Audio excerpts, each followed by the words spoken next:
James, what's up, brother? Not much. How are you? I'm good, man. So before we get started today, what I got to know is what prompted the change of shoelace color today? You're not recording this. Totally recording this. It's that time. Time for new laces, man. Fresh So- laces. I don't know if these guys can see it, but you got a pair of red ones in. Is that to go with the shirt or Red, man. That's my color. is it your That's color? it. Yeah. Okay, That's it. got it. Didn't know we were going to go there, but Yeah. Yeah. You just never know where we're going to go. not with you. Yeah. I love it. So, man, thanks for being here today. Really appreciate you taking the time to sit down with us. As you know, we're talking about not really New Year's resolutions or living your best life now or anything like that, but just we're talking about the spiritual disciplines that we agree with here at our church, and how if we're all buying into that, how you're really prepared to live in this life, in this world that we live in, right? So James, I know you've been through a lot this year. That's probably an understatement. Do you mind sharing a little bit of that with us before we dive in? No. Quick story. Short version. Celebrated 15 years of marriage on July 23rd. 10 days later, my wife tells me that she's not happy and she's leaving. Completely out of nowhere. And, 70 days later, I'm divorced. And, yeah. And she's already married. Wow. Matter of fact, she got married last weekend. Wow. Yeah, wow. So, but that's there's a lot more to the story, certainly. Oh yeah. But that's the shortest version that I can give you. Yeah, that's the high level view of it all, right? And wow, what a lot to undertake. So thank you for sharing that with us. And like you said, there's a lot more to that. So in that, I've been able to watch and hear things about you through this whole time, and it's an honor to know you. The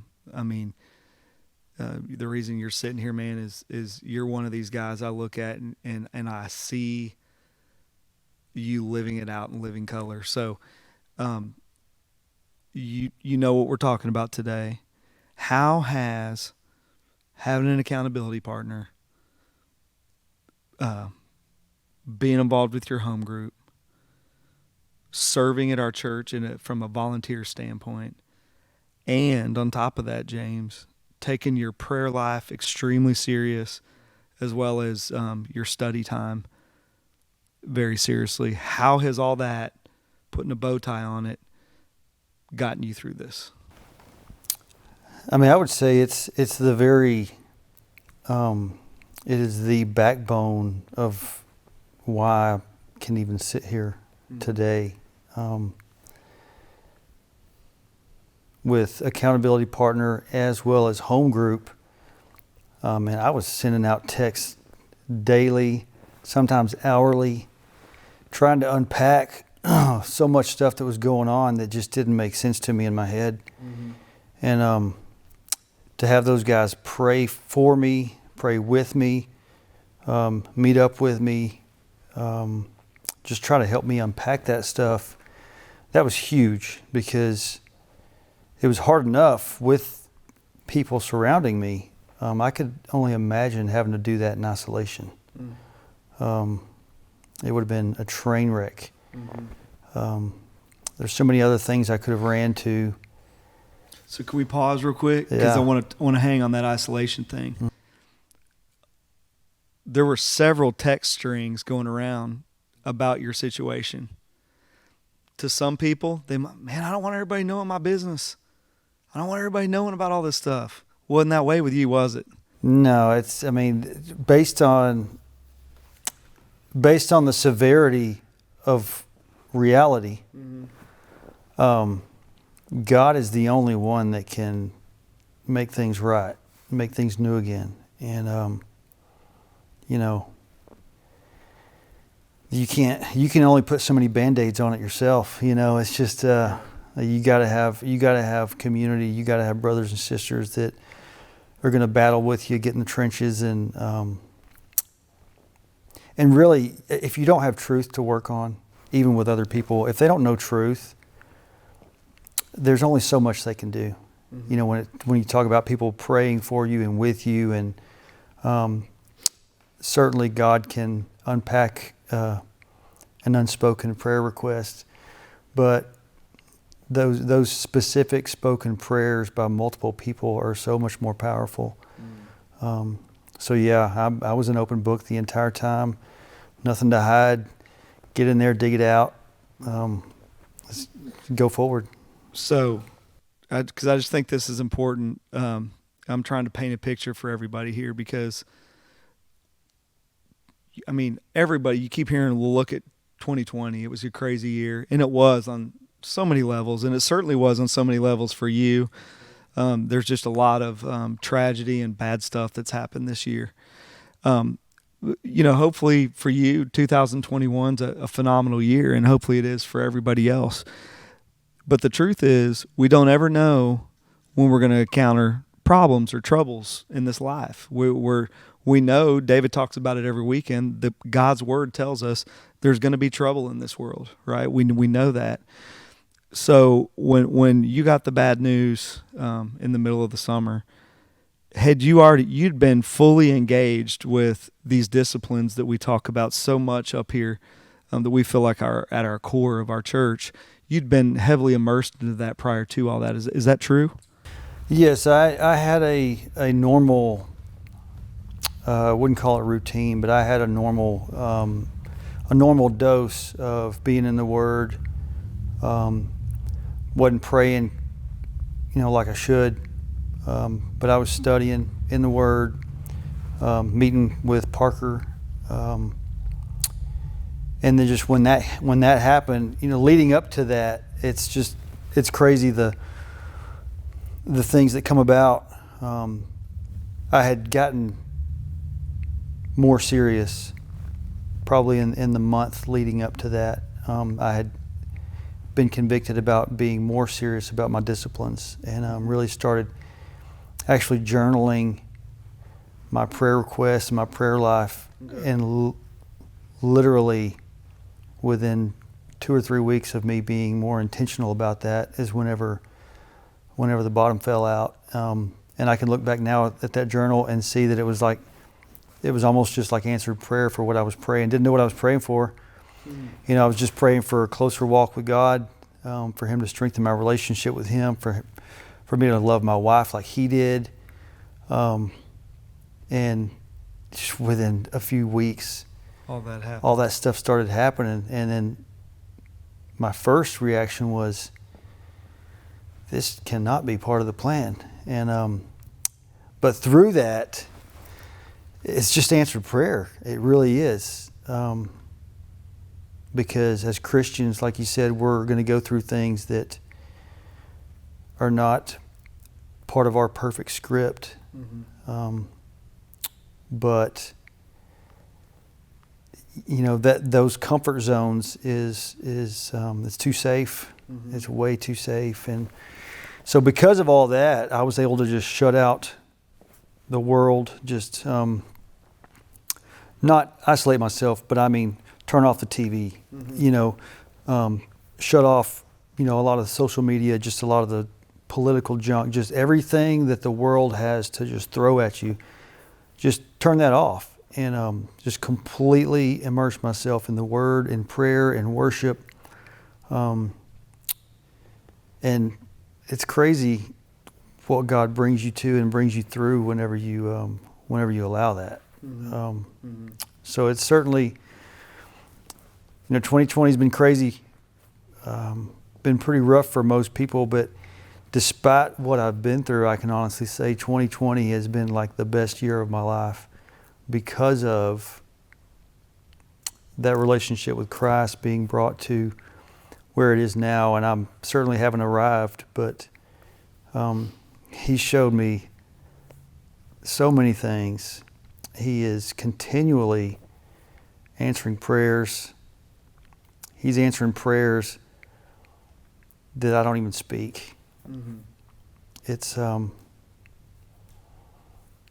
It's just crazy how good he is. That's awesome. It's super awesome. It's awesome. So you think it's fair to say, or I mean, tell me a little bit. I mean, I knew that you've had several men that you reach out to, your accountability partner. Those men, some of the core group of those men, are they out of your home group? Yes, mainly. Okay. So they played a heavy role in this time. So you leaned on those guys because you had previous fellowship with them, and you knew if you engaged them, they were going to get on their knees for you. Oh yeah, absolutely. Okay. Yeah. So wanted to make sure that stood out. You had your bench to go to when the time came. Man, I just thank you for sharing that part of your story with us. It's just sorry that you had to go through that just this year, but I'm blessed, brother. I believe you mean that, and I believe you are blessed. Yeah, for sure. I'm going to shift gears on you just a little bit. Tell me where you serve right now. Just in general? Really, just mainly the prayer team right now. I've kicked around the idea of helping you guys out with youth on Wednesday nights. That'll all depend on like my work schedule and stuff like that. Sure. And, we need the beard on stage. Yeah. That'll play out well. But yeah, mainly just with the prayer team, and you know, I got to play with Josh and the worship team a few weeks back, and but that's it. I mean, cool. Thank you for your service at our church. We know you're faithful with it, and a lot of people don't know that we have prayer warriors back there before every service, and you guys are battling out in the spiritual realm, and we're so grateful and thankful for that. Tell me a little bit about your desire to serve. Where does that come from? We've been talking to some folks about. I stole this phrase from my old pastor. If you're not serving, you're swerving. So I just think that's so true, though. It sounds like a little catchy phrase, but it's true. If, as a believer, if you're not exercising your gifts and talents, you're really living outside of God's will, in my opinion. Yeah, absolutely. So. I think back in about 2010 is whenever I actually got serious about my walk with Christ, and just being raised in church. My parents always served every opportunity they had, so that was modeled for me growing up. And then 2010, I was 30 years old. Like I said, that's whenever God really convicted me to kind of draw a line in the sand and be like, okay, this is it. You got to go all in. And so just what my parents had modeled growing up, I just knew that I needed to be engaged.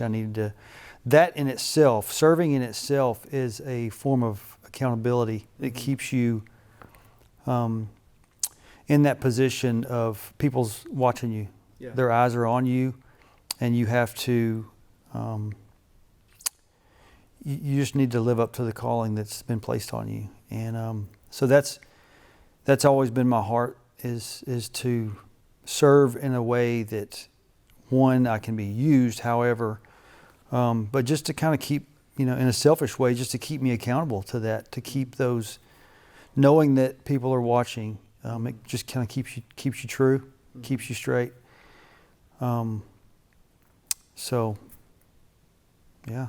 Yeah, it's serious stuff. I think when you're serving, assuming your walk's right when you're serving, you have a keen awareness that this is serious stuff. And also, there's so much in serving. Whenever you're serving, you get to experience other people's junk.